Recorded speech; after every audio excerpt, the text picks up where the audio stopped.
So I would say if your goal is fall prevention, I wouldn't pick yoga. And especially yoga is very variable. So telling someone to do yoga is like telling someone to take medication. Like there's so many different types and doses and ways of doing it, right? Yeah. So I think if you're insisting on using yoga as your method of exercise and you want the most fall prevention benefit, then you better pick one that is incorporating a lot of dynamic stuff, reactive control, those sorts of things.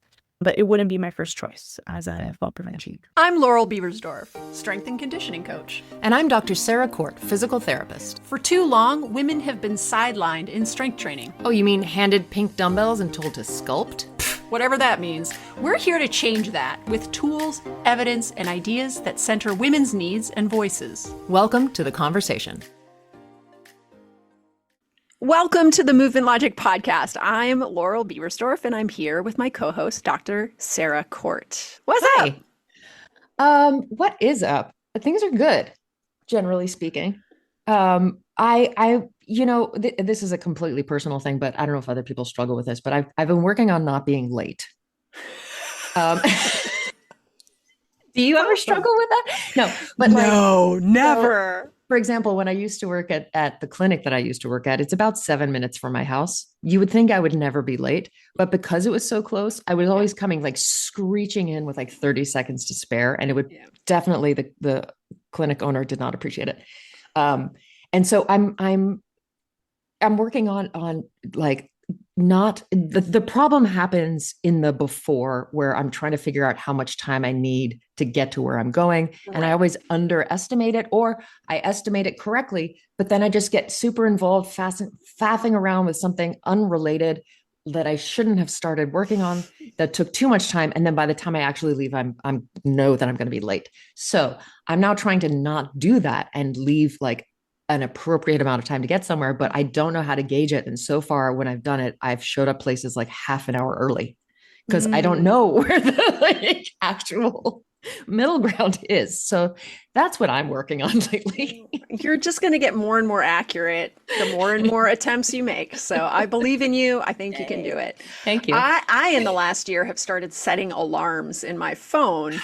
So I'll set alarms. I'll look at my schedule the day before and I'll set, or even like a week before, and I'll set an alarm in my phone for when that appointment is going to take place. But I'll usually set it like, depending on where it's happening, if it's happening in my basement or if it's happening somewhere in town, I'll set the alarm for like 5 to 20 minutes before the thing. And so anyway, that's been very helpful for me, not just missing appointments, which is one of my problems. Yeah. My problem also with stuff like that is I'll set the alarm will go off, I'll silence it, and then I'll just forget about it completely. I just keep faffing around. Like I don't take the alarm seriously enough. Yeah. So like, that happens to my morning alarm, but the faffing is just me going back to sleep. All right. Well, let's get into it. So we have a very, very amazing guest today. Before we learn about her and hear from her, we have a free class coming up for anyone who wants to learn more about the course Lift for Longevity that we are running for the 5th time. Is this the 5th time we're doing it? Yep. So this is round 5 of Lift for Longevity. Our free class is on September 8th, 9 a.m. Pacific, 12 p.m. Eastern. It's 1 hour. It's going to give you the experience of the first actual workout in the program, and you get to ask questions and learn more about the course. If you would like to hear and be able to sign up for that free class, the best thing that you can do right now is make sure that you are on our interest list. This is a special list of people that we have, learned are interested in this course, in this free class. So you can go to the link in our show notes and get on the interest list. If you're on our regular mailing list, you also have to sign up for this separate like subcategory list. Like just being on our main mailing list, you may miss stuff. So you want to make sure if you're interested that you get on this interest list. Awesome. All right. So now let's get into who we are talking to today. Her name is Dr. Lora Giangregorio, and she is a professor in the Department of Kinesiology and Health Sciences at the University of Waterloo. She's also a Tier 1 Canada Research Chair in Bone Health and Exercise Science.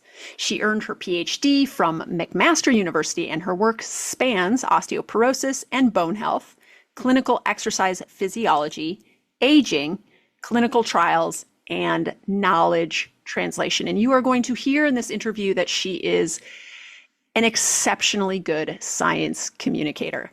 Dr. Giangregorio leads research aimed at reducing the burden of osteoporotic fractures. Her team studies how bone and muscle respond to physical activity.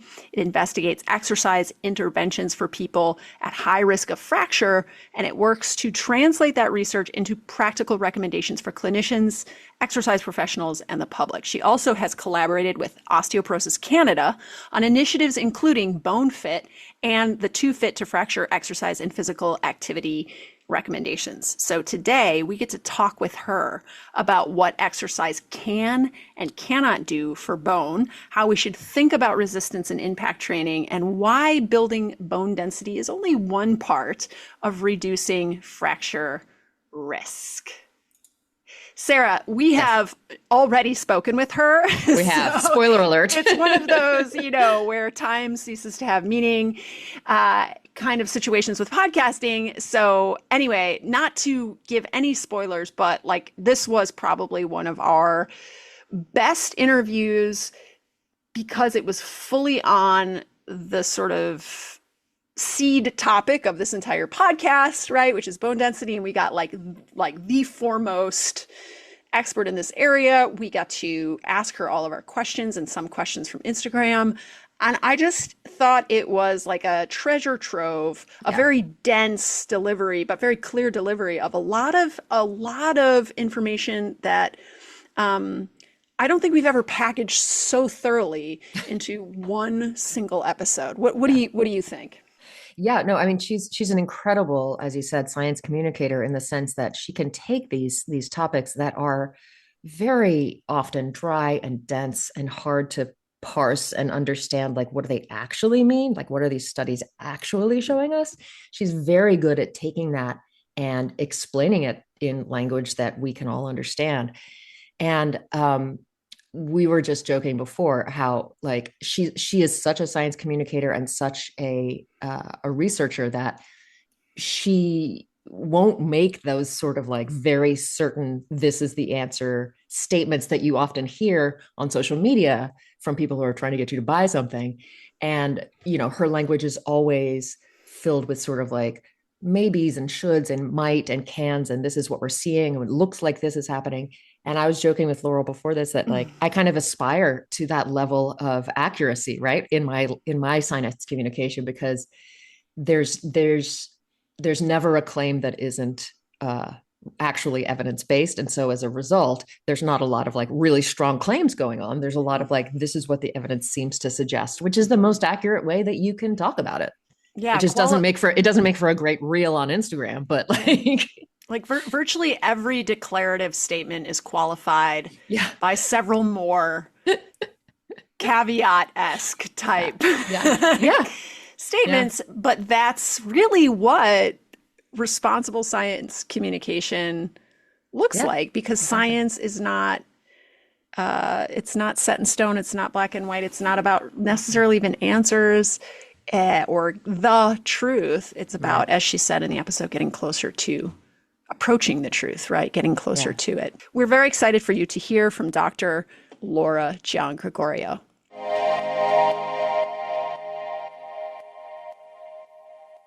Thank you so much for joining us, Dr. Giangregorio. Laura's great. Thank you. Okay. You're welcome. Thank you so much for coming on the show. We've been big fans of your work. And we encountered you several years ago. I think it was several years ago, because we were getting a lot of questions about this OsteoStrong. OsteoStrong. Yeah. And some of the claims that they were making about their machines and their clinics, and people were asking us about OsteoStrong and what we thought. We're like, what is this place? And I mean, when I looked into the claims, I was like, wow, this sounds really impressive and positive. Then I dug a little deeper and found Almost impossible. Bones Lab, which is your YouTube channel, in which you did just a thorough breakdown of what the claims were and what the evidence was for the claims. And I was like, okay, so I just shared your videos with everybody who asked us about OsteoStrong. I have to actually do an updated one because there have been a few other papers published that certainly support the idea that the claims are not what they seem. Okay. There was actually, I don't know if you want to get into this. Yes, please.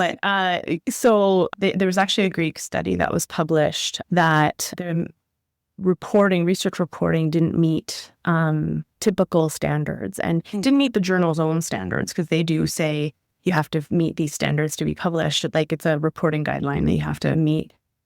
And so I went through the reporting guideline, and they hadn't reported any of the things in it. And I said, this is really surprising that they would publish this. And, the methodological, like the reporting, the quality of the research design and all that, there was a bunch of things that didn't seem right. So myself and Rob Daly wrote a letter to the editor, as did a number of other researchers, because everyone was pretty surprised that it got published, because it's a really high quality journal. And we wrote a letter to the editor, and we actually wrote it to several editors because we wanted to make sure that it didn't get missed. And the reason is because the senior author was on the editorial board of the journal, so we weren't sure if there was something going on there. So we sent it to several editors, and they kind of said, we'll look into it. And we didn't hear anything for months. So in the meantime, the paper is there, and there's all this OsteoStrong media saying, oh, new paper, awesome, shows OsteoStrong is great. And it was up for months and months and months. And then all of a sudden it was quietly removed and replaced with an entirely different article. So I guess they gave our letter to the authors and made them rewrite it, which is not typical. When you do a letter to the editor, usually you would publish the letter so that there's transparency. And then the authors are usually allowed to respond. And that's also public. And none of it was public. The new paper is somehow an entirely different study design, which don't usually change the study design after the fact. So that was really surprising to me that, again, they were allowed to sort of change that. And I think the reason that happened, I'm speculating, by the way, I don't know the editors or the authors or anything like that. But one of the points I raised was that they had initially listed it as a clinical trial. And most medical journals require that you register clinical trials, and they won't publish them unless the clinical trial is registered. And the reason for that is because of transparency. So if, let's say I do a clinical trial and I want to know, does jumping up and down increase bone mineral density of the lumbar spine, right? That's my primary outcome. It's my primary question. And let's say I don't register my trial or tell anyone my plan, and I do my study and I see, oh, well, there was no change at the lumbar spine, but there was a change at this weird hip leg angle, like some other outcome, right?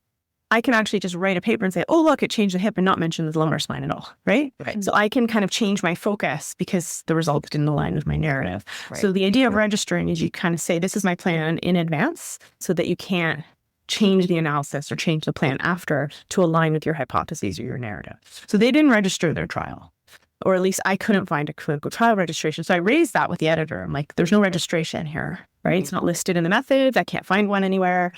So I think they changed the design so that they didn't have to list a clinical trial registration. That's the only reason I can think of. Like, why would you change the design otherwise, right? So that's my speculation. I don't know. I'm not trying to, I can't figure out why they would go from it's a clinical trial to it's a 160-person case series. Right? And it doesn't actually meet the definition. Like, case series, you're not supposed to do experimental interventions with case series, so it doesn't really meet the definition. So they changed it to a case series. I mean, this is lots of research stuff. So I do need to do a new video, because there's that trial. There was a trial done in Australia that showed no effect, but it was a pilot, so we can't really make conclusive statements from that. And then there was another trial that was done at the Karolinska Institute, and they actually did an exercise intervention and compared it to OsteoStrong, and neither intervention increased bone mineral density. Another exercise intervention was probably not super high impact or super high intensity strength training. So that might be why they didn't see a change in the exercise group, or maybe the exercise doesn't work as well as people think. Who knows? It could be many things, but can I say something? It seems like their business model is working great, though, because there are OsteoStrong clinics all over the place. In fact, I've seen them in person, just randomly traveling around the United States doing whatever I was doing. And so it seems like marketing. Yeah, it seems like they got the marketing really dialed in, but the science behind their claims is pretty unethical. Would you go as far to say? So I will just say, like, I'll speak to the bone outcomes. I don't think that there's evidence to support claim that it increases bone strength. I don't think there's evidence. Whether there's evidence for other outcomes, I haven't done that much of a deep dive, but I also noticed that they've changed the messaging on their website. So it's not as you can reverse your osteoporosis type of messaging. I think they've dialed back the messaging a little bit. I guess what concerns me with this kind of thing, and it's not just them, there's other people who do this, is that you're taking a group that they've been given a diagnosis that creates fear, right? So people are told you have low bone mass, you're at increased risk of fracture. And there's that kind of stereotypical image of, someone bent over with a cane or someone, who's had fractures. And now they're afraid to do things because they're afraid that if they go and do some activity that they're going to break something. Mm-hmm. And so you're actively marketing your thing and trying to make money off of this vulnerable group because of fear. So that's why I'm so vocal about it, because I feel like, I don't think it's fair to try to take advantage of people.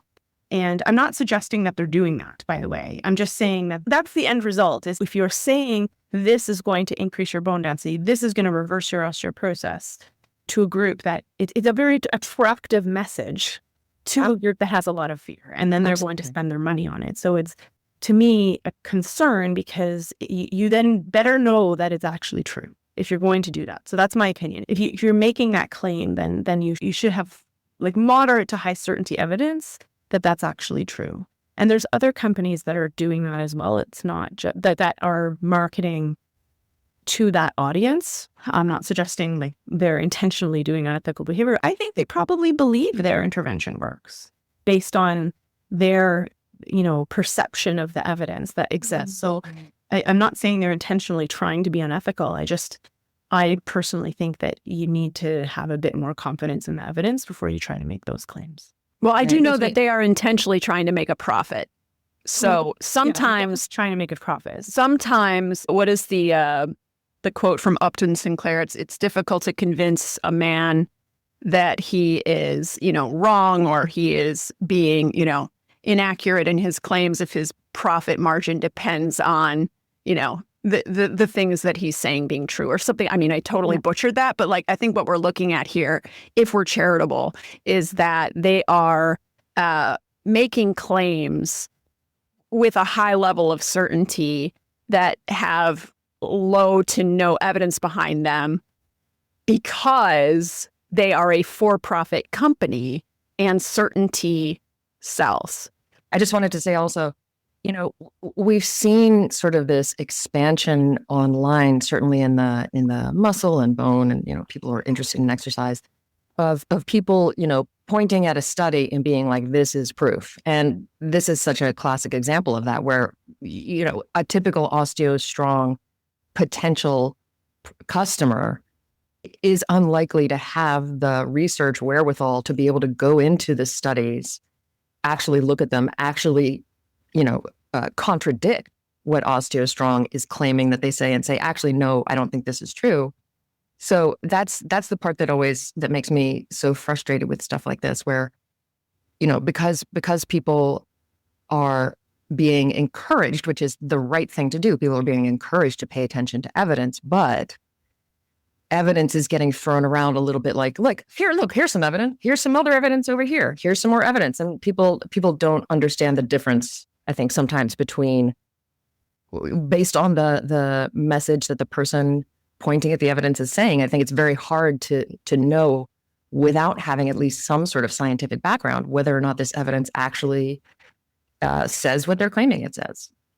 This is like all over social media, these types of things. So you see, the problem is there's a large spectrum of quality of evidence, right? And, if you are persistent enough or you have enough money, you can publish research. So it doesn't have to be good. So what is the OsteoStrong papers would publish in a predatory journal, or what I think is a predatory journal? I can't say for sure, okay, because there's no formal definition or whatever. But what I'm pretty sure is a predatory journal, where they basically can pay money and have it published with very little peer review, right? There are other examples. So I was on social media the other day and I saw someone who has very good intentions. And again, these are, I hate to call it out because I think people have good intentions. So they find a study, it aligns with their pro-science narrative, and they go, look at this study. It shows, so there's this one study that looked at bone structure in the spine. And they were engineers who did this study, and they looked at bone structure in the spine, not using a clinical measure that is used for looking at bone. Their study showed that they could increase bone structure. So this person was like, it's not just about bone density, you can increase bone structure too.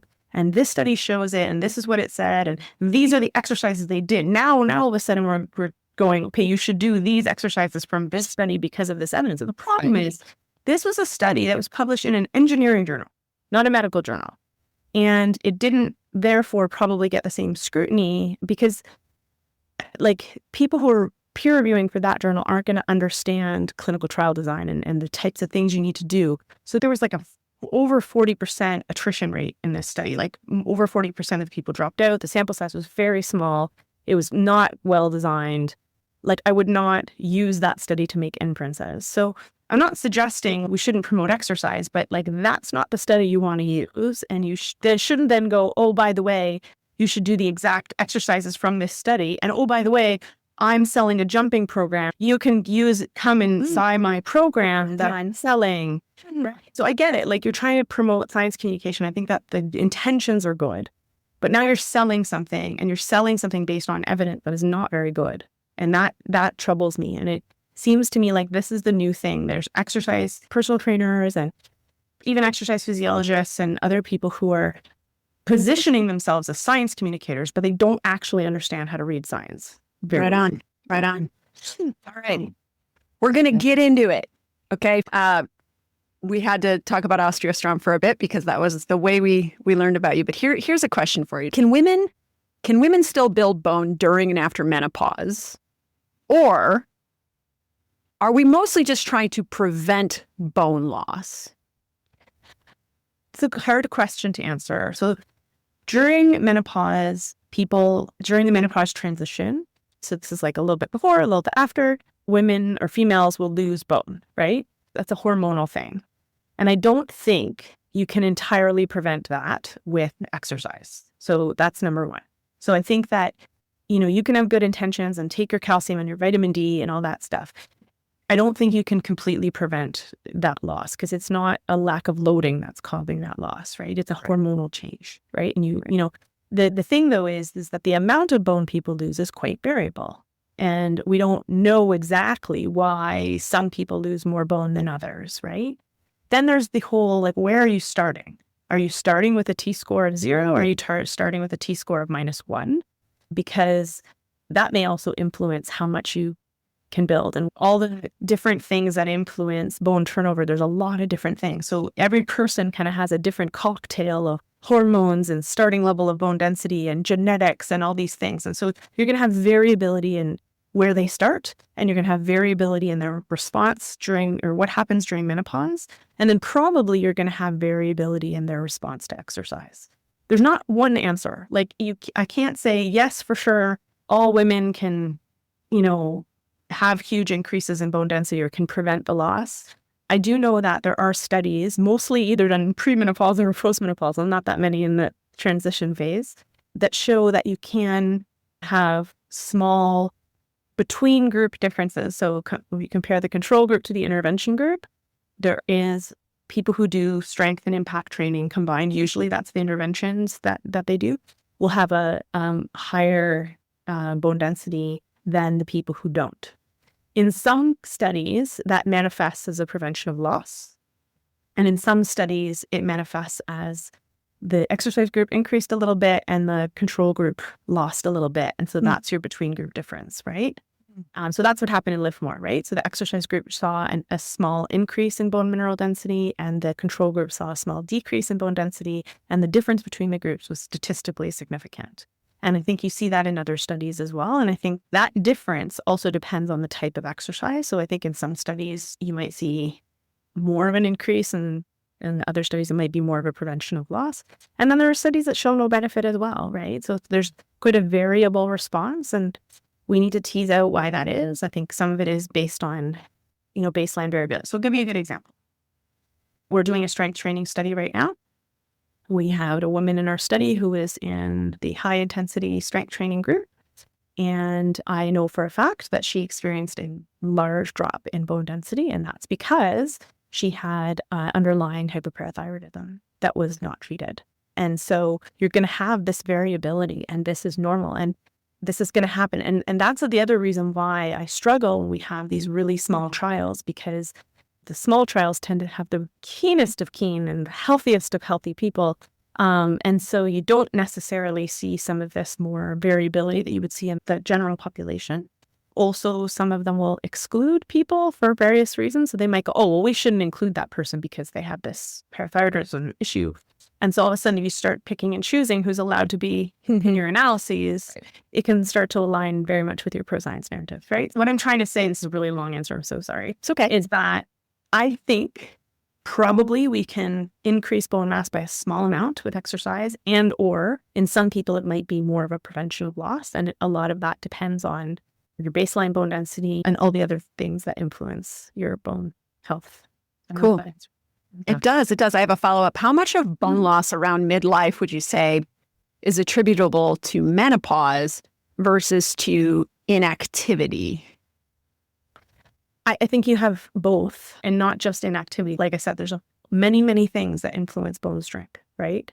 And so people who undereat for the amount of calories they burn, who are very thin, tend to have very low bone density, right? So we know this is a risk. So that's one factor. And women, there's a lot of imagery and messaging that promotes thinness in women. So, that's going to be a factor. And that's one that doesn't get talked about enough, I think. People focus on, it's just because you're inactive or you're not lifting the heaviest of heavy weights. And it's like, well, no, actually there's many factors that contribute to your bone health.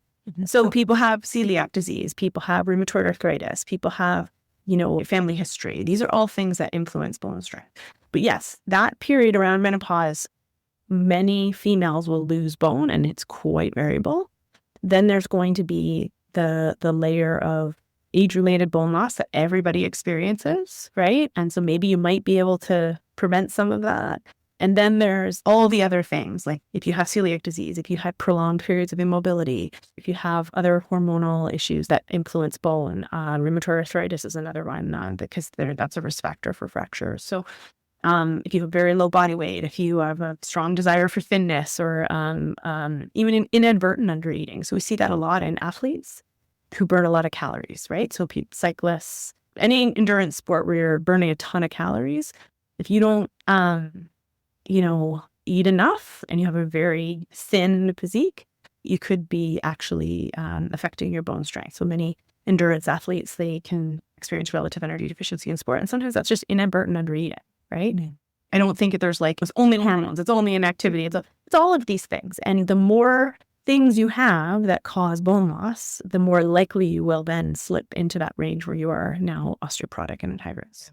It sounds like we maybe need to change the way we think about bone density, osteoporosis, osteopenia a little bit, where I think, or maybe our messaging a little bit, where I think it's gotten very sort of focused mostly on either the exercise you need to do or take your calcium or whatever. But that in actuality, it's perhaps more like something like dementia, where it's there's actually 14 different risk factors that you 100%. could be working on. Yeah. Right. And it's not all of them you can work on. Right. Exactly. Some of it's genetic. Change your parents. Yeah. Exactly. Yeah. So there are many things that so you can work on the modifiable ones. Right. And so that's why I really don't like this whole, all you need to do is lift heavy weights and you'll be fine. It's there are some people who, despite doing that, have other risk factors that are going to cause bone loss. So, because then you set people up for judginess of you have osteoporosis because of it. No, there's many, many things that contribute to bone strength, and you can do what you can with the modifiable risk factors. So you can try to do strength training. You can try to get adequate protein, calories, calcium, vitamin D. But when you look at the research on calcium and vitamin D supplementation, it's not like it moves the dial that much on fracture risk, right? So you need enough calcium and vitamin D to avoid excessive bone loss, but it's not going to cause huge increases in bone mass unless you are very deficient and now you replace it. You might move the dial a bit because now you're you're fixing a modifiable risk. Yeah. But it's more like you need enough to try to prevent bone loss, but it's not going to cause huge increases in bone mass, especially if you're already close to meeting the RDA or whatever the recommendations are. Yeah, I have a friend who this is exactly happened to her. She has osteoporosis. I think there's both a family risk, and then she also went through breast cancer in her early 30s, went through menopause, kind of medical menopause, so huge hormone loss, then got her period back, then actually went through menopause at like the right time. And because of all of that, she did a bunch of heavy lifting and it didn't move the needle at all. And it was very frustrating for her. Yeah. And that's what I'm saying. So I feel like you can do what you can, but I really dislike this narrative of, oh, it's not the aging, it's not the menopausal loss, it's just because you're inactive. That's not true. There are many things that cause bone loss that are not just inactivity, and some of them are not modifiable. Like you can't, if you have cancer and you go on a treatment that causes bone loss, you can't, like you're not going to, that's just the way. You're not going to not do it. You're not going to not do it. And I don't think strength training is going to counteract, because it's a hormonal thing, right? It's not inactivity that's the problem. It's the fact that you are deficient in hormones that affect bone cell activity. And that's also what's happening in the menopause transition. So again, like certainly you can do what you can to maintain muscle strength and do impact loading and try to move the dial as much as you can that way. But I don't think that's going to completely counteract the changes that we see now. Yeah. I'd love to see more studies in people during the menopause transition to see if we can actually, prevent some of the loss that occurs. That would be lovely, but we just don't have good studies in that space. Yeah. Well, speaking of studies, we wanted to actually talk a little bit about how we've looked at that Kistler-Fischbacher, the meta-analysis. Thank you. Meta-analysis systematic. I was like, what comes after meta-analysis systematic review? And from our understanding, which is, we are amateurs at this, but from our understanding, it does show that pretty much all loads can contribute to bone building, including light. So like heavy, moderate, and light. At the same time, we have heard you interviewed speaking more to the efficacy of heavy and moderate and not so much to the light. Can you speak to this a little bit? So one of the problems with a lot of attempts to do meta-analyses and answer questions about intensity, frequency, type of exercise is that they're all reliant on the quality of the studies that are going into the meta-analysis, right? Right. And so to really understand differences in the characteristics of the intervention, you need to have enough studies with those characteristics. And you really need to do it using meta-regression, not subgroup analysis. So like if I'm trying to look at whether or not low versus moderate versus high is effective, I need enough studies in each of those categories to be able to make conclusions. I can't just have one study in that category. I need a bunch, right? We just don't have enough in each of those categories. So number one. Number two, many of the studies combine types of exercise. So a lot of the studies will combine resistance and impact. So it's really hard to dissociate type of exercise, never mind intensity then of those things, right? So you're kind of throwing studies that used high intensity impact and resistance training with ones that used moderate intensity resistance training and impact, and ones that used no impact and some other resistance. You know what I mean? So it's really hard to tease out those things. Then there's the other layer of many of the studies are underpowered to answer any question. So if you actually look at the forest plots in that study, so a forest plot is basically like the effect estimate from each study and the variability around that effect estimate. And a lot of them cross zero, like they basically show no effect, and the variability or the precision, your ability to actually answer the question is very low because they have 20 people in the study, 10 in the intervention group and 10 in the control, or 30 people. Even 30 in each group is pretty low for a BMD outcome. So if you actually look at the forest plots, a lot of them don't even show an effect of bone density at all, right? Mm-hmm. Never mind your ability to discern which intensity is more effective. So they attempted with that to do the best they could with that meta-analysis and did some subgroup analyses, and they didn't actually find much of a difference across the intensities. But that doesn't mean you can conclude that there is no difference. right? That's an entirely different question, right? Mm. In order to be able to conclude that there truly is no difference, you actually need adequately powered studies to show non-inferiority or show that there is no difference. So we can't make a conclusion that there's no difference between intensities. A lot of people do, but you can't do that. But what I did was I kind of just look at, and this isn't the best, like it's not a meta regression, but I kind of look at, okay, when we look at across the studies, if I look at the ones that are a bit higher quality, that have actually adequate sample sizes, or that are actually showing an effect, what do those ones say? So I'm kind of trying to say, okay, if I look at the highest quality studies, I'm trying to discern what are they telling me. And on average, like I look at them and I say, like, many of the ones that seem to show an effect are either moderate or high intensity, and they often combine resistance and impact. So that's the best answer I have, but I can't say conclusively this is the best or this is the only, because I just don't think that we have a body of evidence that is of high enough quality, of high enough precision to start making claims about which intensity is better. Right on, right on. So sorry, can I just have one little follow up and then we can move on. Because one of the things that we ran into early on when we started doing this kind of investigation and work is like a lot of kind of Pilates based interventions, or what we would consider sort of low intensity interventions, were being touted as, helpful for bone density. So is your feeling that between like heavy, moderate, and light is the reason why we can't specifically yet say that light works is in part due to the fact we just don't have enough evidence to show it? So I think there's two kind of things. Of the evidence, when you look at the studies that have been done with light intensity, not a lot of them move the dial, right? So the meta-analysis that was available before that one, Belinda Beck's group did that one, was one the Cochrane review on the topic, which was published in 2011. So that Cochrane review on the topic has not been updated since 2011. Maybe it's been updated since and I haven't seen it, but and that one showed, if you looked at light intensity, that there was no benefit, like low weights is what they said. The other thing we have to think about is when I don't have a good answer, I look at indirect questions. So I don't have lots of studies in people with low bone mass to answer the question. When we did systematic reviews in that population, it seemed to be that it was combined resistance and impact. So then you start looking at other populations, right? So you can look at like the types of sports where there seem to be higher bone densities, and they tend to be ones that are high impact, high forces, multi-directional movements, right? So these are basketball players, volleyball players, gymnasts, soccer players, right? These are, high forces, rapid movements, multi-directional movements, impact. Those are the types of sports that seem to be associated with much higher than average bone density. Then you look at animal research, it's high magnitude forces, short duration bouts, dynamic activity. So again, you're seeing a similar theme here, right?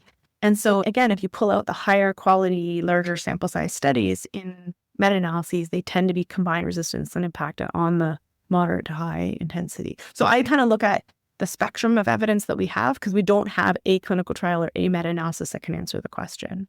Cool. So going back to Pilates, that I don't think of the studies that I've seen, I don't think it aligns with the idea of the strong forces. I wouldn't promote Pilates as a strategy because I don't think that the evidence that we do have or the body of evidence would suggest that it would be as osteogenic as some other types of exercise.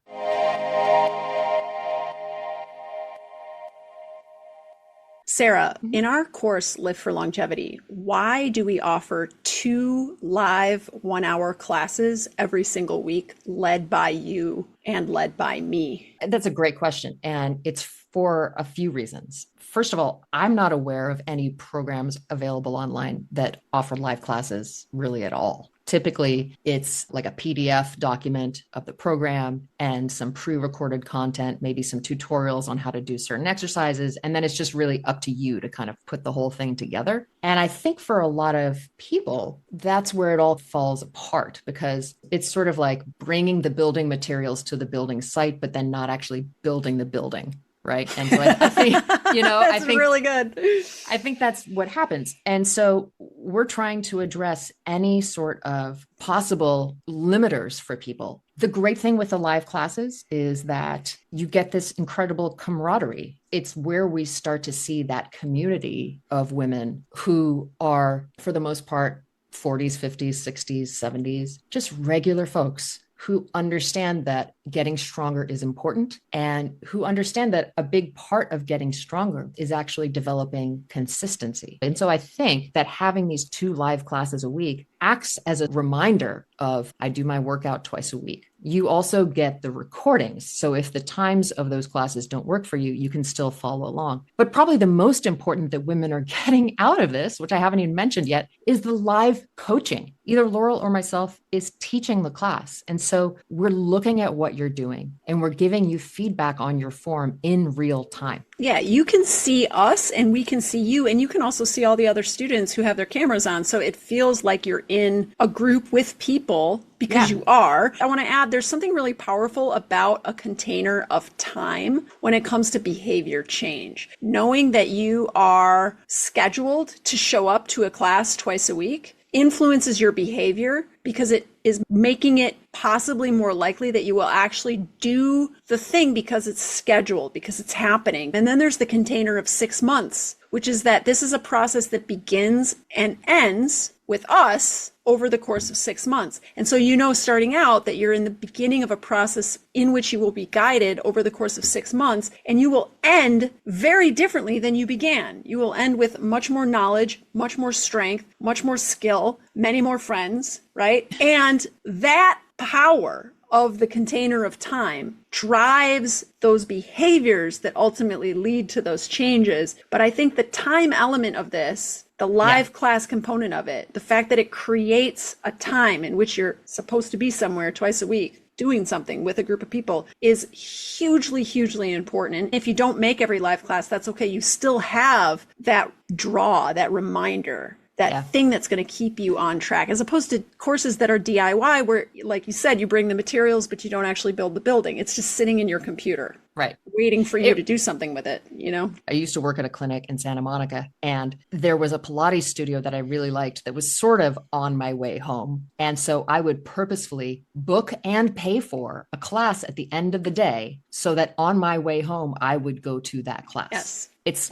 the same thing, right? It's the same idea. When you sign up for LFL, you are essentially booking yourself into 48 live classes over the course of 6 months. If you'd like to learn more about Live for Longevity and experience a free class in its entirety, it's actually the first class of the course. We're offering a free class experience with us on September 8th and also receive the recording. So if you want to attend a free class, go to the link in our show notes and sign up for that.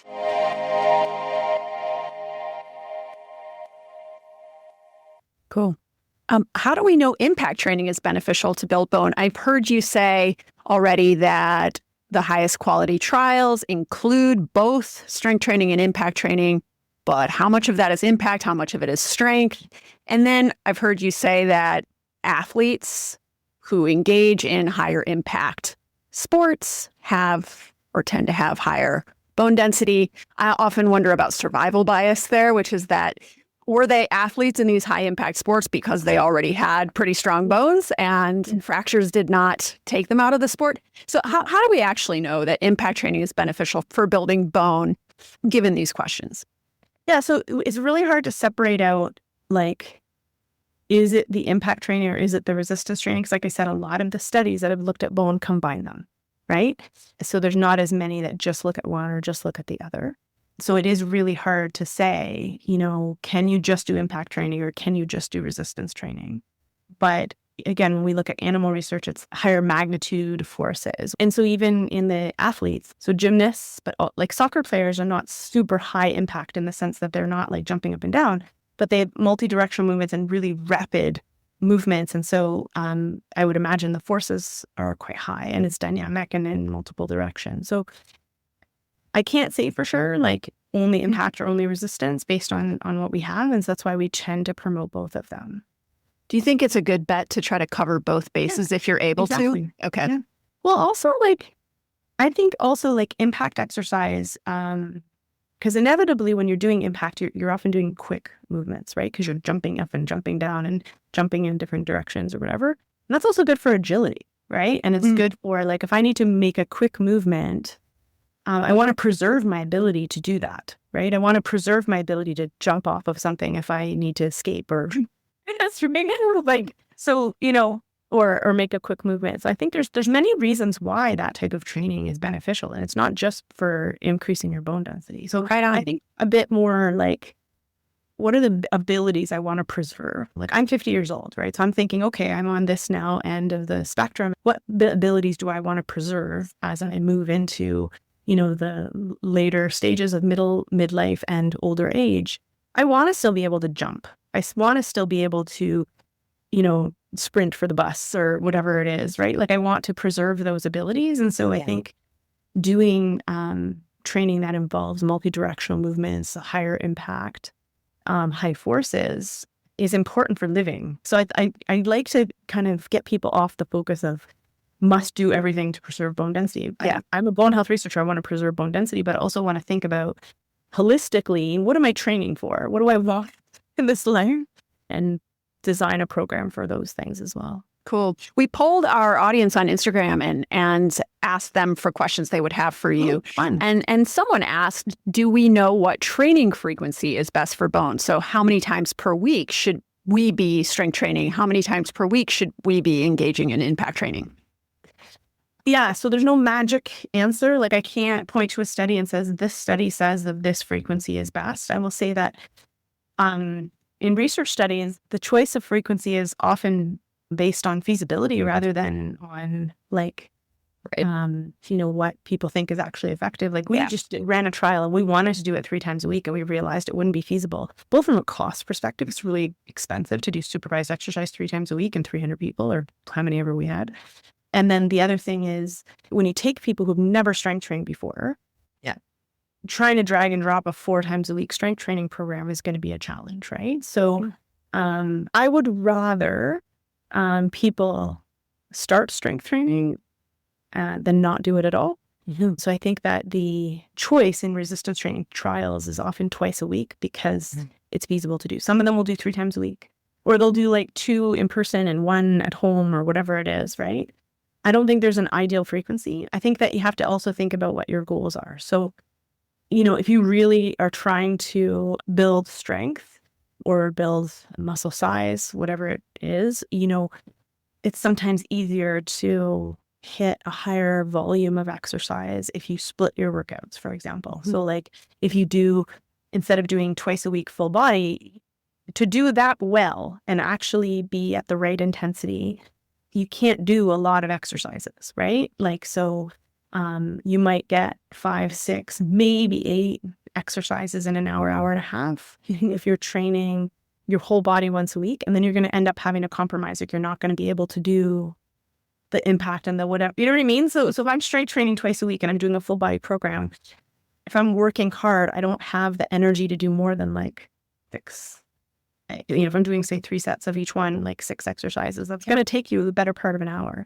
That doesn't count any posture exercises or shoulder mobility or, ab exercises or all these other things that people want to do. And it doesn't include your impact exercises.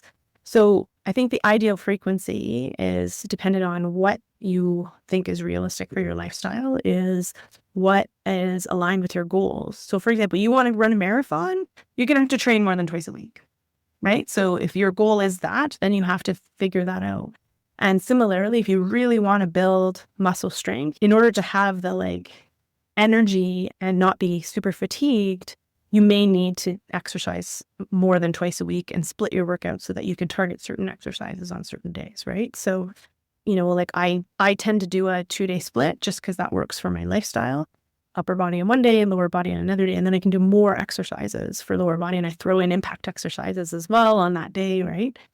But then there are weeks where I'm really busy. So I also have a full body routine in my back pocket. So if I can only get in 2 days a week, then I do the full body one instead. Or I might do the split routine at the beginning of the week and then the full body at the end because I can't quite fit in 2 days.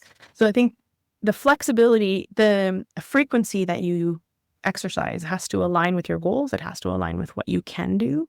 I do think that you should hit each muscle group at least twice a week. So that's an ideal scenario. Certainly you can do more. And I would say if you're trying to build certain muscle groups, you might need a bit of higher volume. Yeah. Cool. Thank you. So this actually kind of segues nicely into like the broader piece of the conversation where we want to talk not just about building bone density, but also preventing fractures, because people aren't building bone density just for the fun of it. They're doing it because they don't want to fracture, right? And that's the fear. So somebody might get like a DEXA that says they have osteoporosis or osteopenia. They start working on their bone density because they don't want to fracture anything. But what do you, in your opinion, what's the difference between something like focusing on improving bone density versus focusing on preventing fractures? And is one more valuable than the other? So fractures happen because the force applied is greater than the bone strength. So when you're trying to prevent fractures, you can work on both sides of the equation. You can try to either increase your bone mass or prevent loss, depending on what's feasible for you. And you can also try to reduce the forces that are applied. And so reducing the forces that are applied, there's many ways to do that. So one is to prevent falls. So the vast majority of fractures happen because of falls. So if you can prevent falls with balance training, agility training, being careful, getting rid of trip hazards in your home, those sorts of things, addressing risk factors for falls. That's one way to reduce the force applied. There's also, so spine fractures also happen due to falls. This is something actually somebody else I saw a social media person said, oh, all spine fractures happen because you're bending over. That's actually not true. So we have data to show that I think 40% of the spine fractures in this population-based study were due to falls. Wow. Oh, right. You fall on your butt and you can fracture. So this is a common misconception that spine fractures happen because you're bending and lifting things. They do happen for that reason, but it's not the most common reason. It is a reason. And so certainly preventing falls is going to be really helpful in fracture prevention. And then matching your tasks to your body's capacity. So if you have really, really low bone density, you're going to have a lower capacity for forces on the spine. So the problem is it's hard to know exactly what your capacity is. So it's kind of like thinking about the continuum of risk. So the lower the bone density in your spine, the lower your capacity for compressive torsional forces on the spine. So you have to think about that when you're choosing to shovel snow if you live in Canada, or if you are choosing to lift boxes or lift furniture, or, I've heard of someone fracturing making a bed because they were lifting the mattress, right? So thinking about your body position and the external load, whether the mattress is an external load, right? The shovel full of snow is external load, but it's also body position. So it's not just the weight of the mattress, it's the body position while you're lifting the mattress because you're bent over, right? So the lower your bone density in the spine, the lower your capacity to do some of those things. If you are a person who's at risk, then you have to think about how you do things and what you're doing to reduce your fracture risk. So it's really hard. Like, you don't want to say, don't do this anymore, or don't lift, or don't bend. It's really hard to get through the day without bending. Like, you put socks on, right? Without bending, right? But it's thinking about like matching the activities to your capacity and doing what you can to reduce the risk. So maybe you're shoveling lighter loads, or you're putting more bags of groceries so that each grocery bag is not as heavy. Or if you have to move furniture, maybe getting movers to do it, right? And that part of that too is your body positioning and, like how strong your muscles are. And because if your muscles are not very strong, then they can't stabilize you. And then that's where, your spine, you become unstable and you run into problems, right? Or you drop things and drop something on your foot and then fracture a toe, right? So I think it's not just your bones capacity, but your overall capacity, your neuromuscular function, and your fatigability of your muscles, your muscular strength and ability to support loads. There's lots of factors. You need to train to be able to do those things, right? Someone who's concerned about their body position and moving furniture or carrying grocery bags in their everyday life, who's then having to be pretty vigilant about a lot of decisions that they're usually making spontaneously in the moment every single day now for the rest of their life. That sounds like living in a state of fear, but I guess it's since the risks are real, right? That then becomes like just the habit of thought that they now need to engage in daily. Are these candidates for strength training? Are these candidates for doing something then proactive and deliberate and planned to be able to not have to be constantly worried? Yeah, like, so this is where, like, you do what you can to move the dial. So if you are identified as having low bone mass, do what you can to increase that bone mass. And for some people, it's addressing, nutritional inadequacy and starting strength training.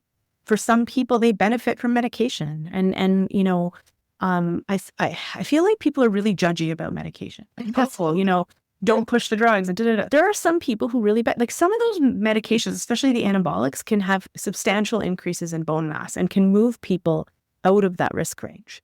And maybe those people are not ones that are going to increase their bone density that much with exercise. And so I feel like there's a lot of judgment, and there are people who will benefit. And so it's an individual decision. You don't want to go on medication. You don't want to, you have a thing with Big Pharma. That's your decision. But there are many people who would benefit. So, if I had 2 vertebral fractures and had really, really low bone density, and I was, worried about future fractures, I might consider an anabolic, because why wouldn't I, right? Or consider a medication to prevent those fractures. Until you've had a fracture, until you've experienced a spine fracture and know what it feels like to be in pain and not be able to do your dishes, it's really hard to understand that, oh, wow, I could have prevented this, right? So I think that we need to not be so judgy about medications. Like, they have a role. But there's discussions online about, like, menopausal hormone therapy, right? And there is a lot of people used to use it for bone health, and then Women's Health Initiative happened and people stopped using it. Now there's this resurgence of interest in deciding who should use it and who shouldn't. And I was at a meeting, and there was a really interesting presentation where Dr. McClung was saying, what we should be doing is identifying people who are high risk of developing osteoporosis. So these are the people who at menopause have a T-score already of -1 or lower. They are thin. They have a family history, all these things. Those are the people that I might target with menopausal hormone therapy for a few years, and then put them on a bisphosphonate to keep that bone just for a few years, and then put them on a drug holiday. So that's his approach. And I posted this approach online on socials, and someone was like, oh, you're pushing Big Pharma. And I'm like, I'm not. Actually, what I'm pushing is options, right? People should have, if someone is very fearful, their grandmother had a hip fracture, their mother had a hip fracture, and they don't want that, and they're at menopause, they should be able to make that decision that they want to do. Yeah. I'm now going on a crazy tangent. I'm probably not answering your question. But, No, you did. It's good. But so I guess what I'm saying is, like, I think that people should have options, and I think people should consider all of the factors that can influence their bone strength and make the decisions that feel right for them. I don't know if that makes any sense. But. Yeah, totally. Okay. So you mentioned that bone mineral density is like one factor that we take into account when we're looking to prevent fractures, which is kind of I'm understanding it as like the bigger umbrella goal of, like, let's not break a bone. We consider bone mineral density. And we also consider fall prevention. So a question for you is, I think in our audience for a long time, and probably still, people think of fall prevention as being synonymous with balance training. And I was wondering if you could speak to the difference possibly between exercises that improve balance, as the lay public tends to understand it, and then exercise that is actually shown to reduce falls. Yeah, I will. But I want to also address one thing that maybe isn't coming out, and that is there's also addressing, like, the modifiable risk factors, right? And this is something that doesn't get talked about as much in these discussions, in that, like, if someone's not getting adequate calcium, vitamin D, but also, like, if they have, like, diabetes increases the risk of fracture. So managing diabetes is important, right? Celiac disease increases the risk of fracture, especially if you're not managing it well. So managing that well. If you have certain hormones, like high parathyroidism, high parathyroid hormone can cause bone loss. Smoking is a risk factor for fracture. High alcohol intake is a risk factor for fracture. So addressing those things as well, I think, maybe doesn't get talked about. So that's fun to put that out there. That absolutely, exercise and not just calcium and not just drugs. We have to think about all of the things that influence fracture risk and do our best to address them on a file. Thank you. Yes, very the important. other thing. So you were talking about balance exercise. Yes. When we're trying to prevent falls, one of the most consistently effective interventions is exercise. And within that, if we look at the types of exercise that have, and there actually is enough evidence there to do metaregression because there's so many studies. And they tend to, metaregression tends to suggest that the types of exercise that are effective are ones that challenge flexibility of affected joints. So like ankles, for example, as well as anticipatory control, dynamic control, functional stability limits, reactive control. So these are, those types of aspects of balance. I did a whole summary on this on Instagram for people who are interested, but those are the ones that seem to be effective based on the metaregression. But it's a bit tricky because we're at the mercy of what has been studied, right? So, for example, the studies that look at strength training alone, there's less certainty around whether strength training alone can prevent fractures, right? But a lot of that might be also because it's studied less often. Because you think if you're a person who's designing a study to look at whether exercise prevents falls, you're like, okay, if I was trying to prevent falls, what would I do? I'm going to challenge balance. So I need to do a balance training intervention. So there's less studies, I think, looking at strength training alone as an intervention. And also, you can do strength training exercises that challenge dynamic stability, anticipatory control, all these things. So in theory, you could design an intervention that does both. I think where you run into problems is competing demands. So I'll give you a good example.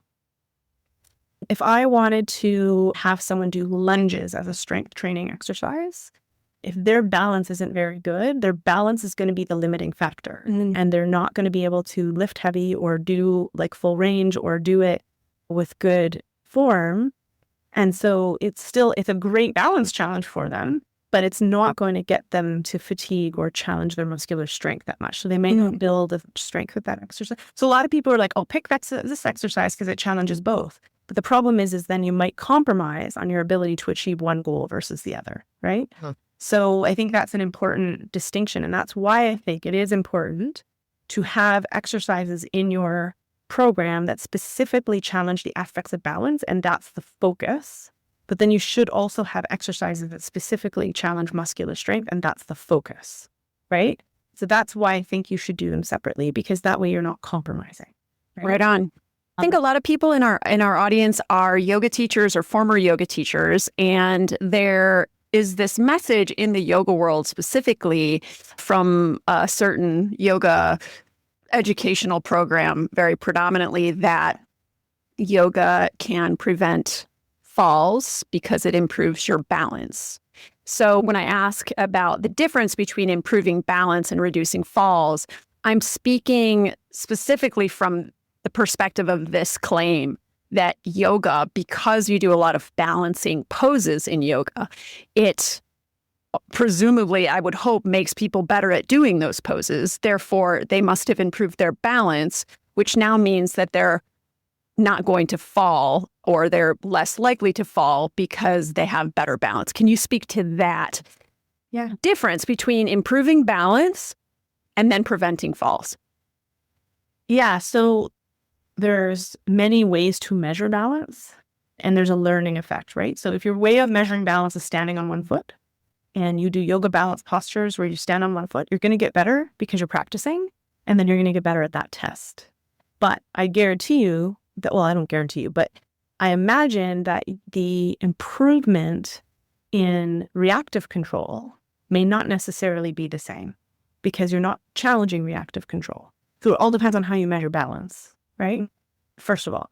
So yes, I do think certain types of yoga where you actually challenge balance could probably improve balance. I think where we don't know as much is whether or not it actually improves or reduces fall rates. So when we look at studies, there's not that many studies that look at yoga and its effects on falls. And the ones that do exist do not provide strong evidence that it is effective. And in fact, there was a study that was published where they did virtual Iyengar yoga training, which is primarily static balance postures. Sorry, I'm not saying Iyengar is static balance. This particular intervention had a Iyengar focus, but they also did a lot of standing postures. You were going to get in big trouble for that claim. So I'm glad you corrected it. Yeah, I'm not saying Iyengar is static. I'm saying it had a Iyengar kind of, what's the word, philosophy Focus. Yeah. focus. That was that's what it says in the paper. I didn't do the intervention. I don't know, but it said it had a Iyengar focus. But when you actually read it, it says it was a lot of more static postures, balanced postures. So I know a little about yoga, so I do know that they're not the same. Okay, so they did, and they actually were one of the few adequately powered studies. So they had 700 people in this study. They randomized 700 people, so 350 in the yoga group, 350 in the control group, and they did it virtually because I think it spanned COVID, right? And they found that the people improved their confidence, improved their physical activity performance, but the exercise group actually had an increased risk of falls, not decreased. That they were higher than the control group. Yeah, that's not what you would expect, right? No. What want maybe? What happened there? There's a couple things.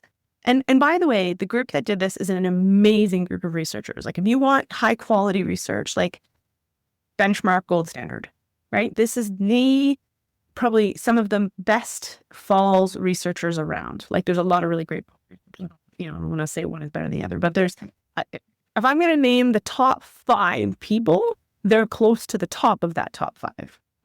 Okay. So just FYI, this is not bad quality research. And what trial has 700 people in it, right? And so some of the thoughts were, one is that you have an intervention that maybe is not as tailored and progressive. But that's how yoga classes are. It's not like every balance pose is tailored to a person. So it's kind of real world. Like a lot of people are consuming their yoga through virtual YouTube videos, or they go to a class where there's a group of people and everyone's kind of doing the same thing, right? There's maybe a little bit of tailoring, but not too much. And they did primarily, more static, not dynamic stuff. And so I think the thought there was that people felt better, they were more confident, they became more physically active. And because of that, the exposure to risk is higher, right? And they maybe didn't improve the aspects of balance that you need to recover from instability, like reactive control, dynamic stability, those sorts of things. So we don't know for sure why they saw an increase. It also could have just been by chance that they saw an increase in the intervention group. So that's another thing, is that we often don't pay enough attention to the fact that sometimes things happen by chance. And sometimes even if an intervention is effective, in one trial it happens to be not effective because that happens by chance sometimes.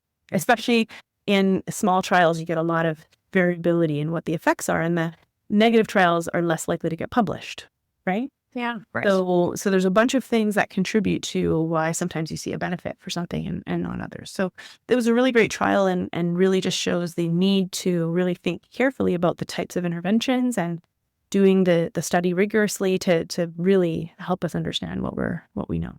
Yeah. So I would say if your goal is fall prevention, I wouldn't pick yoga. And especially yoga is very variable. So telling someone to do yoga is like telling someone to take medication. Like there's different types and doses and ways of doing it, right? Yeah. So I think if you're insisting on using yoga as your method of exercise and you want the most fall prevention benefit, then you better pick one that is incorporating a lot of dynamic stuff, reactive control, those sorts of things. But it wouldn't be my first choice as a fall prevention. I'm trying to think of a yoga class where we've worked on reactive control. I know. I was like, I don't think that happens in yoga. Well, It's like the teacher walking around and pushing students. But maybe they're put in positions where they're very unstable and they have to react, right? Yeah, So that's the best you could probably do. We're seeing also more, I'm seeing lots of it online as well, but on social media, where they're training seniors now in these kind of like fall prevention classes, I think, but where the focus is on practicing falling. So you'll see people like falling backwards onto a mat, or you'll see people push themselves up on the ground and then lift their hands and put their hands down back again as quickly as they can. Do we, it seems to me from what little I know about it, that this is relatively new. And so do we have any evidence yet about the efficacy of this as a way to, it's not so much fall. Well, it's a way to like prevent the fall from turning into a fracture more than it's like fall prevention itself, right? Is this, what are your thoughts on this? Like in an ideal world, let's say for a senior who maybe has balance issues and has some bone density concerns and is also not as strong as they need to be, like, Is this something that you think is an effective intervention to include? Do we have any evidence on its efficacy? What are your thoughts on that? So I will say that I haven't done a deep dive to know all of the research in that area. There's only so much like I can read in a day, and I did that. It's not one that I've read extensively in. Sure. So put that on there. So I guess the question is, what is the goal of that treatment? So if you're saying, I think if I train these people and then when they fall, they're going to land in such a way that they're less likely to break something, that's a really hard study to design because you're going to need a huge number of people to show reduction in fractures. So that's probably never going to happen. So then we're never going to be able to answer that question. Yeah. Where I think it might be beneficial is if you have someone who's really fearful of falling. And you basically put them in this environment where they're falling and they can do it in a way that makes them more comfortable, and they also feel they can get themselves off the ground because a lot of people are fearful of getting down and then they can't get back up. So, teaching people to be a little bit more comfortable with themselves in the reaction, their ability to react and not being fearful of being physically active, or teaching people to get up and down off the ground if they struggle with that ability. I think that can be quite useful. Can I point to evidence that say it is useful? No, but it to me is logical, right? Sure. Like that would make sense. Yeah. So where We struggle know a little that- bit. Sorry. Fear of falling is a contributor to falls. I mean, can I safely say that like people who are fearful of falling might engage in less physical activity, which then prepares their body less for the life that they lead that might contribute to them falling or help them, not fracture when they fall. Like fear of falling is a thing that has been studied. Yeah. Fear of falling has been studied. Fear of falling is correlated with falls. Correlated. The mechanism by which it contributes is not, I don't think we can conclusively say this is why fear of falling is bad. Like I think people who fall a lot are at increased risk of falls, and then they also become fearful. So I think there's a correlation. Whether there's causation is harder, but I do think that it could contribute because if you're fearful, you're gonna do less, and then you're less prepared for life. So that makes sense, right? I get that. Where was I going again with the? Oh yeah. So the one other variable is time. So it is really hard to get people who don't exercise to exercise, or even to persist with certain types of exercise, especially when it's hard, right? People don't like doing hard exercise. Yeah. So if you're telling me I'm going to now have to have a whole new type of training for people, right? Like if I have someone who's willing to do 30 minutes twice a week, I am not spending that 30 minutes on having them practice falls. Right. So that's my, if you have someone who's willing to do absolutely everything to try to prevent falls, and they're willing to dedicate, an hour a week, twice a week to strength training, and half an hour a week, twice a week to balance training, or everyday balance training, and then they're also willing to add on this fall training, fine. But I would do it in addition to, not instead of. So that's my personal opinion. Like I think bang for your buck. You want to do strength training to prevent sarcopenia, to keep you strong so that you can do the things you want to do, possibly maintain your bone density if strength training alone would be effective. So I like an idea of a combined agility and impact program to work on bone density, but also to keep you agile and help prevent falls. And so I would prioritize those things over that. Yeah. But if someone wants to add on a few practice falls at the end of a workout, sure. Yeah, I'm just thinking not all exercise does everything, but lots of types of exercise do multiple things. And so finding the exercise that deliver the biggest bang for your time buck, where you are not just building strength, you are not just working on your balance, you are not just working on your reaction time or your agility, but you might have found some exercises that do a lot of those things all wrapped up into one. So cool. We're going to switch gears now. So that's the other reason why I tend to promote moderate to high intensity over low intensity, because it's really easy to underdose if you're doing low intensity, because you get bored or you get fatigued, but you're not actually hitting muscular fatigue. Do you know what I mean? Yeah. So I think that from an efficiency standpoint and from a potential to reach your goal standpoint, the moderate and high intensity ranges, you're probably more likely to see gains. I just think about like if I'm going to do, squats and I'm aiming for like 20 reps, Like, I'm going to get bored real fast, and I might confuse boredom with fatigue. Right. Or I might be able to push out more than. So you really need to be very vigilant to do low intensity exercise and still see gains. Like, I think it's possible, but it's really easy to underdose. And I just don't know necessarily that it's enough of a stimulus. When you want to influence bone or promote muscle growth, you have to challenge your body to do things that it's not used to doing, or that are a lot harder. To get your body to adapt, you need to challenge it to do things that are on the limits of what you're capable of, right? Yeah. Adapt and build capacity to do more to the next time. So if you're doing really low intensity, it's probably much more akin to what you do in daily life. That's just my philosophy. No, that was excellently clarifying. Thank you so much. We're going to switch gears now. We want to talk about how to recognize questionable bone building claims and what evidence people should look for before investing their time, their money, their energy to whatever advice is being given. So what are some ways people can spot suspicious bone building papers, claims, influencers? What are they looking for? Yeah, so I really think that if you're looking for someone to interpret research, it should be someone who has a really strong research background. So they have a PhD, they are, a scientist, because there's doctors out there who interpret research and they're not necessarily always interpreting, especially if they're going outside of their lane, right?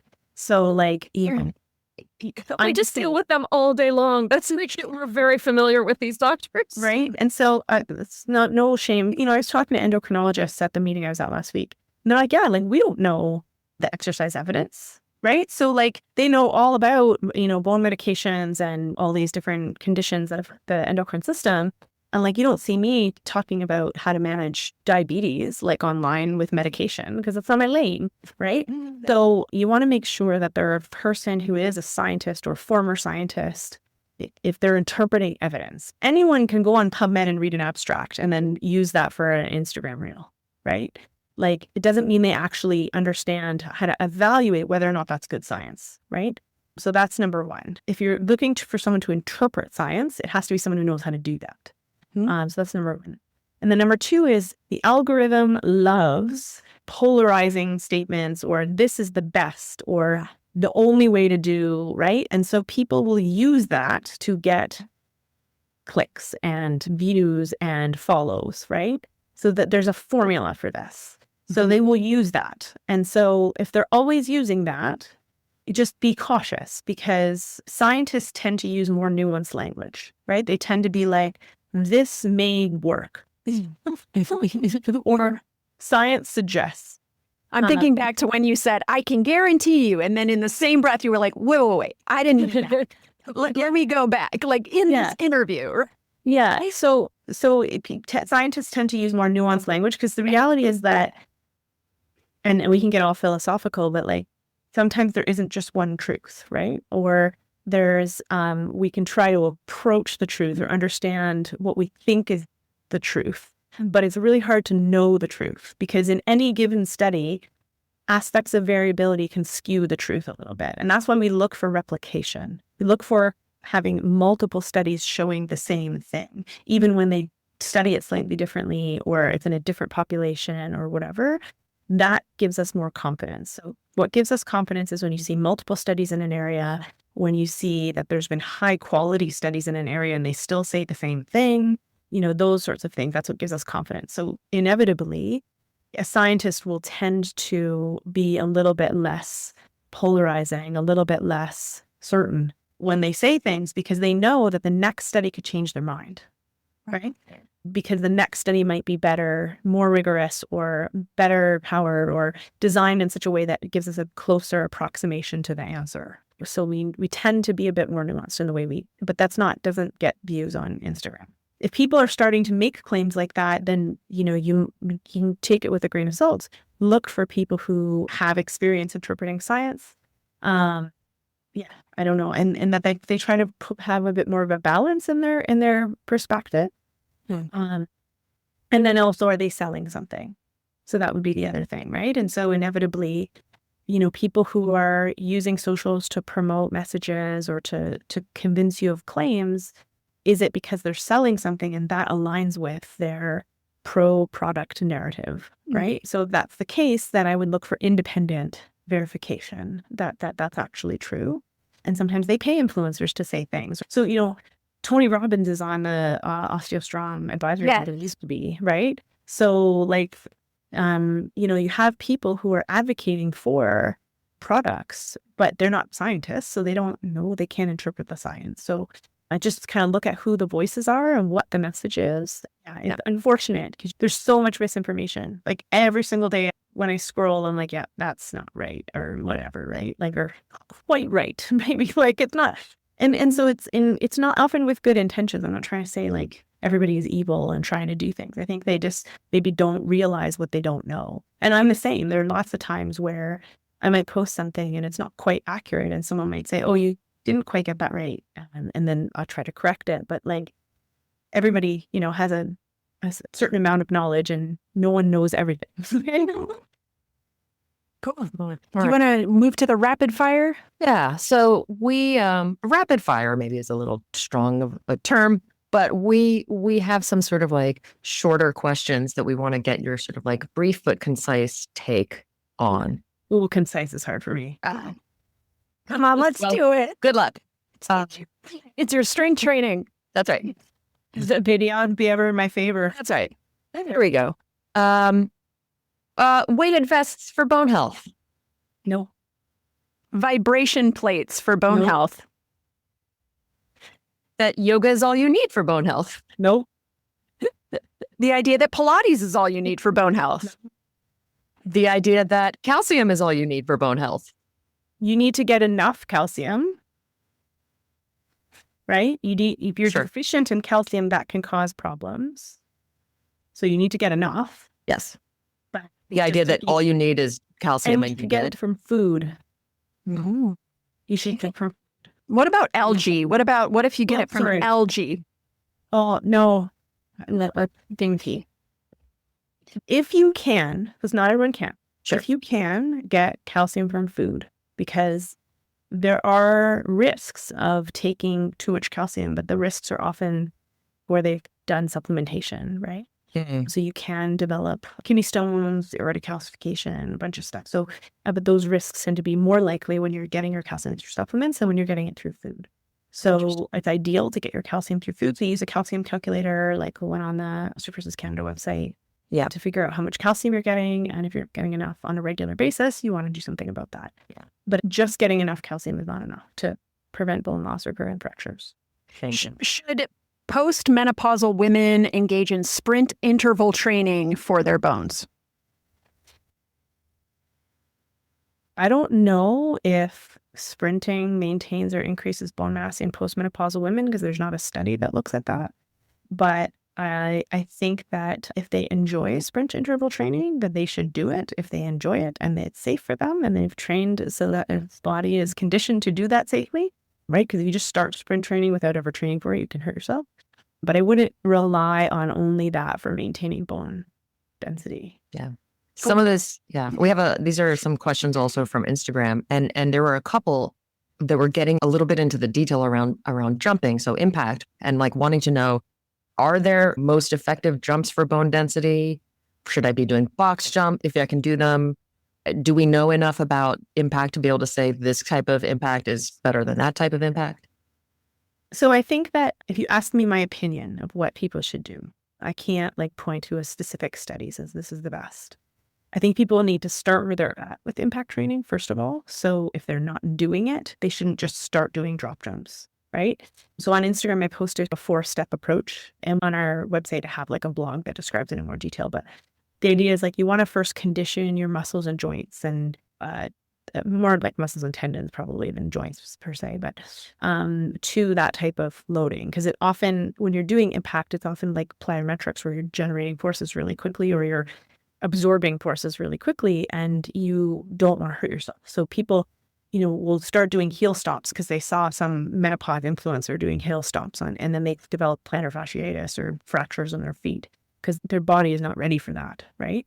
So I would start foundation with build muscle strength, do exercises that target your calf muscles that require stability in your feet and absorbing heavier loads like squats and calf raises, lunges, build the foundation first. Then add higher force activity. So whether you do the movement more quickly or you add load to your resistance training, more load, so you're lifting a little heavier, or you're moving in different directions, then maybe progress to hops and jumps and those sorts of things, and make sure you're doing it in multiple directions and getting used to it. It's really easy to roll an ankle or hurt yourself if you're not doing that, right? And that's, again, learning to react and stabilize, right? So you want to build that foundation. And then you can start to progress the level of impact. So then you're jumping higher or landing from a further distance. So you need to kind of progress through a continuum of impact. And so you have to start where you're at, but it's thought that the height, like, so I know in some of the impact studies, they did have them, dropping from height with a soft landing, right? So if that's in the cards for you, if you have the fitness to do that and, you value the potential of increasing bone density, but there's going to be some people who have, say, really low bone mass where there's a risk associated with that, where they could actually fracture during those loads if their bone density is really low, or if they have arthritis, it can be quite painful, if they have disc issues, or if they have a history of Achilles tendonitis or these other things. So some people may not be able to move all the way along that continuum, right? Mm-hmm. So they have to start with that and move to where they can. So they might need to limit it to doing, really fast movements or high forces because they can't do the impact. I don't know if that answers your question. Absolutely does. I'm going to ask you for the link to that 4-step approach that you made so that we can put it into the show notes. Yeah, sure. Awesome. So we have one more question to wrap up this fabulously informative conversation, and it's pertaining to your work and the fact that you actually both do the research and you are involved in the practical side of delivering the exercise to the people, or you're leading the team that's delivering the exercise to the people. So you're actually working with people, like real people in a research setting. Yeah. So not exactly what we're doing, but I think this is a really unique thing about you actually as a researcher, which is that you're actually working with people too. So we want to ask you, first of all, obviously you're working with these people to answer your research questions through research, right? But what are some of the biggest things, like kind of on the side as Lora watching these people, like what are some of the biggest things you notice these people as they undergo this process discover by actually engaging in the exercise, like resistance training, I imagine, or if you want to say more about the type of exercise you're also having them engage in, what do you notice them discover as they go through this process of consistently engaging in this exercise as human beings? Yeah, I mean, one of the things I noticed was like people underestimate what they're capable of, right? Like, so an example being we were training people in small groups, but they would have like 2 one-on-one sessions first to kind of figure out where they're at and figure out where to start them, right? And so like I remember one of our exercise physiologists saying, brought someone in and there happened to be a small group training session going on, and they saw people doing deadlifts like with barbells, and they were like, oh, like that's not going to be me, like I can't do that, right?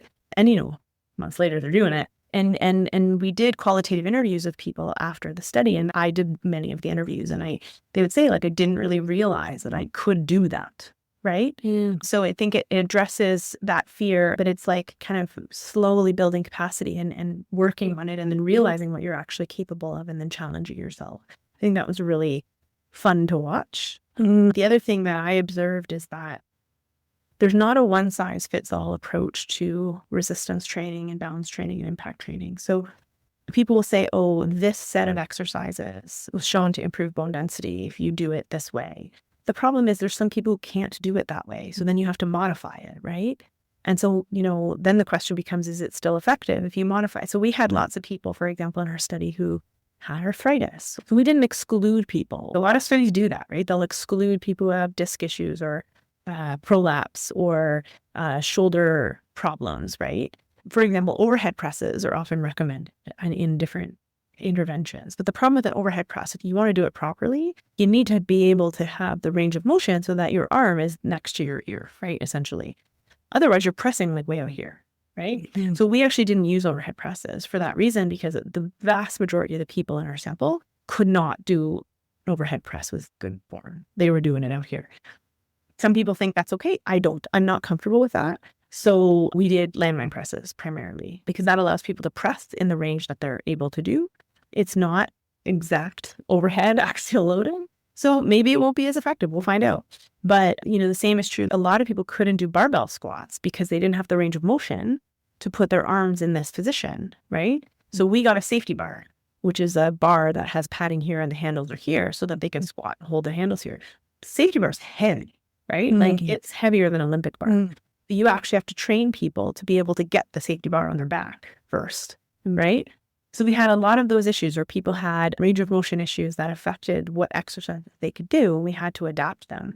And I think that, rather than just opting out because I can't do this exercise program that everyone says is best for me for bone density, there are other approaches. And so I think that was really encouraging for people, that we could tailor the exercise to their ability. We had a woman who fractured her tibial plateau playing pickleball halfway through the study, right? And she was so disappointed because she wanted to be able to continue exercising and she couldn't. So we brought her in and I completely redesigned her exercise program. She didn't know lower body stuff, obviously. She couldn't walk. But we gave her an upper body program that she was able to do. Now, it was primarily using machines because she didn't have the stability to stand and do things. But we were able to adapt it and keep her in the study and also allow her to, continue with the exercise. So I think we have studies that are done in the lab and they're done in a standardized way because it's easier to do and it allows us to reduce variability so we can answer a question. But we also need to test approaches that are real world, that address the issues that people face. So like I'm not going to exclude this person who has hip and knee arthritis and spinal stenosis. I'm just going to give them partial squats instead of full ones. And, we'll get them there and they're just doing it differently. And then hopefully they'll still see that benefit. Amazing. Very cool. Sarah, do you have any last questions you want to? No, I don't have any last questions. I just have a sort of like a new thought from this conversation, which is always exciting, which is like, we see so much advice that is very sort of like one-dimensional, for want of a better phrasing, like, you must strength train, you must do impact training, you must this. Where in reality, like with everything, there's so many more variations on ways you could improve bone density, improve your balance, reduce your falls risk. And it's really so much more about adapting the training and the skill acquisition to the person in front of you. Yeah, for sure. And I think it's asking about what's most important to them, because for some people, it may be feeling stronger or feeling more confident or, being more agile. And so if someone is, multiple falls, has vertebral fractures, I'm not going to focus on heavy strength training, right? I'm going to focus on addressing their concerns, their fears, working on balance and agility. Yes, I'm going to incorporate strength training, but we're not, doing 5 RM deadlifts on day one. Right. Maybe they'll get there eventually, but that's not the goal because that's not what they came in with as the goal, right? Yeah. And I think it's, again, I really dislike the idea of saying this is the most effective program, or you must do these exercises, because that then if people can't do them, they feel disillusioned, right? But we do need more studies that are pragmatic or that replicate findings so we can understand, what works and what doesn't. I think it's easy to, be scrolling through Instagram and be in this aspirational mindset of like, ooh, yeah, 5x5s or sprints. I mean, that sounds amazing. And if you're a person who is physically capable or well-trained, you might go, yeah, I mean, it would be great if the whole world was doing that. But if you want to actually feel empathy for the vast majority of people, think of someone, if you are, a physically active person who's well-trained, think of someone in your family. We all have many people in our family who have spent most of their life, if not their entire life, not exercising, who are now at a place where they could really benefit from either having exercised or start exercising. And imagine that person hearing this message that the best way, and kind of, tacitly implied the only way to build bone, is to do this extremely difficult, very specific, equipment heavy type of exercise and ask yourself, is that helpful to my mother-in-law? Is that helpful to my Uncle Joe? Is that helpful? No, it's the opposite of helpful because it just reinforces in that person's mind. And we're all thinking of that person in our family. It just reinforces in that person's mind that exercise is not for them. Yeah. And even if they tried to do something like that, they would probably just get hurt or not be able to do it. Right. So I completely agree with you. Well, right. I think there's also like, so there's the people who are struggling or they're a bit more apprehensive about starting a program. For those people, I'm a very start where you're at message, and let's just get you on the journey of starting an exercise program and finding something that, you know, you feel confident doing. Because if they feel confident starting it, they're more likely to continue it.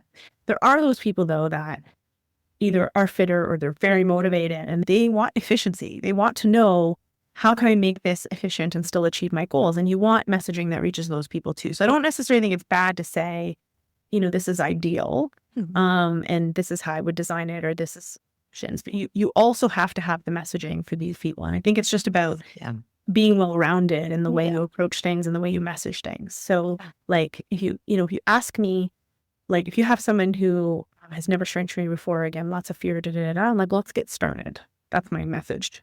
Let's start here. What do you think is where, you know, what would make you feel a bit more confident with starting? Like, how did we start? Like, I've had that happen where we had a person who had knee osteoarthritis and had one knee replaced and the other one was in a lot of pain. She was on the wait list. And I was like, you know, we're going to start with squats. And she's like, I can't do that. That's going to hurt my knees. And so we had a conversation. So what are you concerned about? And then because some people have found if they do it from a chair and they have a band around their thighs, it doesn't hurt as much. How do you feel about that? Well, maybe I'll be willing to try it. Within 8 weeks, she was goblet squatting 30 pounds. I'm not going to say you must goblet squat. Right. I'm going to say let's start here. Right. Whereas if someone is asking me, like, I'm doing all these things, I really want to optimize my training. I'm like, all right, well, do a split routine. You get a bit more volume in there, and then you can actually target more muscle groups, more specific ones. You can, you know, like add some impact on this day. Like you can optimize. But again, it's who's your audience. And if your audience is all of those people, then you have to have messages for all of those people. So absolutely, there are ways to optimize or achieve more efficiency or work a little harder or do whatever. But you also then have to have messages for the people who are at entry level. Those messages don't do as well on Instagram. I know. But it's telling, there's of course some approach to get started, but you know, there is this end of the spectrum where you could move towards. So it's almost like a good, better, best kind of situation. So this is good. Strength training, any type of strength training is good. Any type of impact exercise is good. Some types are better, and some, like combining different, like if, you know, everybody should do aerobic physical activity, strength training, moderate to high intensity, where they're actually working hard and it feels like effort, right? Mm-hmm. And then some sort of agility training and throw some impact and jumping in there as well. Like that's an ideal scenario. But like if you approach the person who's not exercising and say, do all of that, right? Thank you so much. This has been wonderful. Where can people find you? Yeah, I just recently in the past few months created a website, and part of that was just so that I could put stuff in one place, because I was always giving talks and going, well, you can find this over here and you can find this over here, and because I work with different organizations on different things. So boneslab.ca is the website, and you can find links to some of our socials there. We have a little blog, and I have like a newsletter people can sign up for. We don't send out a ton of email, like maybe 4 or 6 a year, but mainly to let people know about studies we're doing or reporting on. And then we have some resources as well. We're starting to post. I did a bunch for people after spine fracture that are there, and we'll be posting more later. And then I'm on Instagram, so that'd be Giangregorio Lora. And we have a Bones Lab Facebook group for people who like Facebook. So it's UW Bones Lab. We have a YouTube channel, boneslab.ca. Bones Lab is the thing, so you can find us there. But if they go to the website, they can usually find the links to all of those things. Awesome. All right. Well, thank you. Thank you so much. Thank you. It was so great talking to you. It's been a great conversation.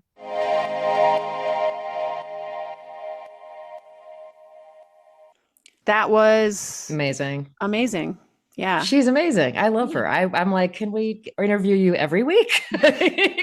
Can you be a third co-host on this podcast? Right, exactly. Are you? I'm sure you have tons of busy. Yeah, I'm sure you have so much time for that. Tons of time. Yeah.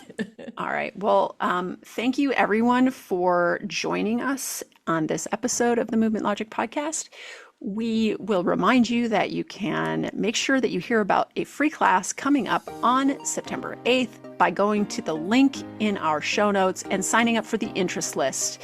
You must get on that list to be ensured that you will receive the link to the class, and that you will hear more about Lift for Longevity, which we are starting up on September. Our first class is on September 28th. So that is coming up very, very soon.